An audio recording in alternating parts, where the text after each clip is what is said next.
Assalamualaikum warahmatullahi wabarakatuh. Kami dari kelompok 13 dengan komoditi kelapa sawit akan memulai diskusi online kami yang berjudul Teknologi Modifikasi untuk meningkatkan nilai tambah dan meningkatkan efisiensi. Untuk slide pertama akan saya bacakan.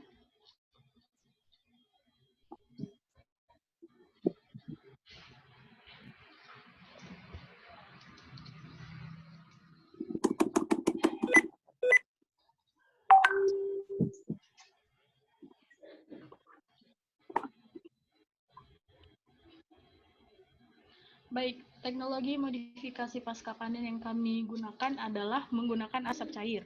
Nah, asap cair ini memiliki senyawa asam, diantaranya hidrokarbon, fenol, dan juga karbonil. Kandungan fenol ini memiliki zat antimikroba yang berguna untuk membunuh mikroba yang ada pada buah kelapa sawit.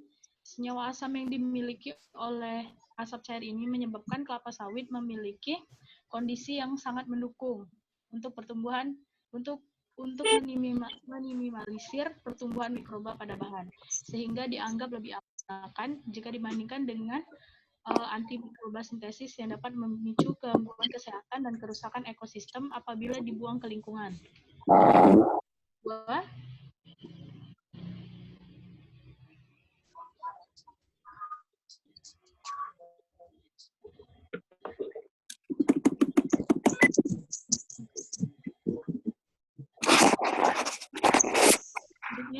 Untuk slide kedua, di sini ada grafik teknologi penyortiran buah kelapa sawit.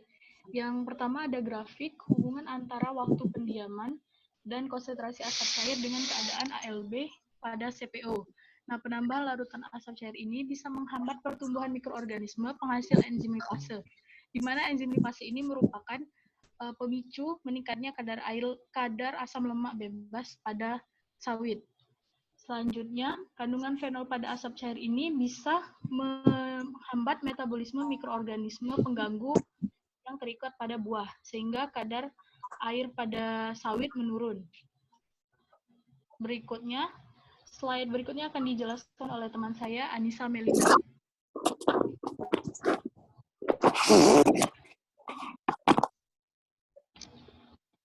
Baiklah, selanjutnya itu teknologi penyortiran buah kelapa sawit. Untuk penyortiran buah kelapa sawit pada umumnya masih dilakukan secara manual, yaitu dengan tenaga manusia. TCS 3200 merupakan IC yang dapat diprogram yang berguna untuk mengkonversi warna cahaya ke frekuensi dengan output berbentuk sinyal kontak.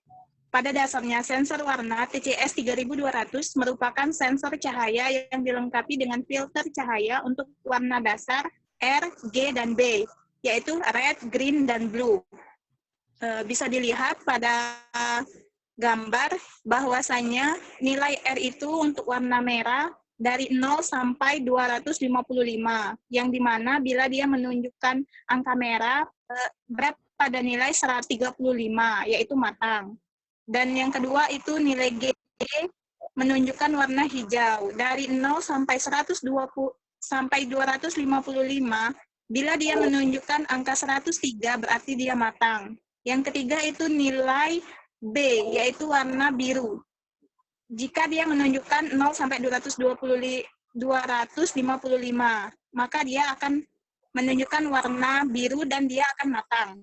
Gambaran dari cara kerja sistem dari penelitian ini dibagi menjadi dua sistem, yaitu sistem yang berfungsi sebagai pengecek dan penampil kematangan buah, dan yang kedua adalah sistem yang berfungsi sebagai penggerak atau penyortir. Pada sistem yang pertama atau sistem yang berfungsi sebagai pengecek dan penampil kematangan buah, terdapat sebuah modul sensor warna TCS 3200 yang berfungsi untuk membaca tingkatan warna dari buah yang ada, di mana nantinya output dari sensor warna ini akan diproses oleh microcontroller untuk ditampilkan di LCD. Pada sistem yang kedua atau sistem yang berfungsi sebagai penggerak atau penyortir buah, sistem ini dikendalikan oleh conveyor yang digerakkan oleh motor DC, di mana penggerakan motor DC ini diatur oleh sebuah driver. Selanjutnya yaitu nilai tambah CPO. Nilai tambah CPO sendiri dilihat dari permintaan konsumen. Permintaan konsumen terhadap CPO cukup besar. Indonesia menguasai 44,5% produksi CPO dunia. Menurut data BPS, pada tahun 2012, Indonesia sudah mengekspor minyak kelapa sawit sebanyak 18.850.800 ton. Angka tersebut setara dengan 17.601,2 juta US dollar. Demikianlah, terima kasih. Akan dilanjutkan oleh Saudara Abdi. Oke, selanjutnya yaitu proses produksi CPU itu sendiri, yaitu dari mulai TBS dan penimbangan, sortasi, perebusan, pemipilan, jaringan kosong, sampai pemanasan limbah dan kolam limbah.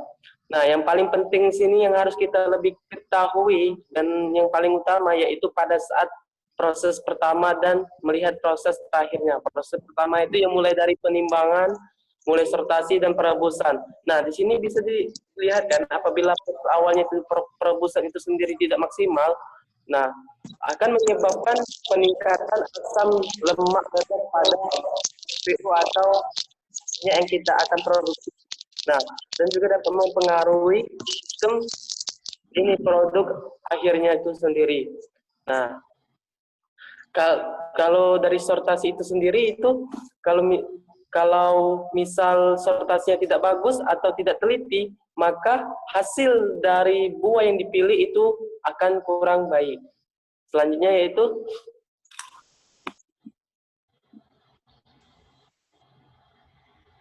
kesimpulan. Nah, dari penjelasan kakak-kakak dan saya tersendiri yaitu kesimpulannya bisa kita ambil yang pertama yaitu penambahan senyawa antimikrobia pada teknik asap cair bisa mencegah pertumbuhan mikrobia pada bahan. 2. Penambahan larutan asap cair dapat menghambat pertumbuhan mikroorganisme penghasil enzim lipase. 3. Teknologi penyertiran dapat mengurangi hasil panen buah kelapa sawit yang tidak seragam. Kedua, teknologi ini bisa mengatasi masalah pada kelapa sawit. Nah, itulah kesimpulan dari penjelasan kami. Terima kasih. Baiklah, sekian dari diskusi yang kami lakukan. Apabila ada pertanyaan, silakan ditanyakan langsung di grup. Terima kasih. Udah.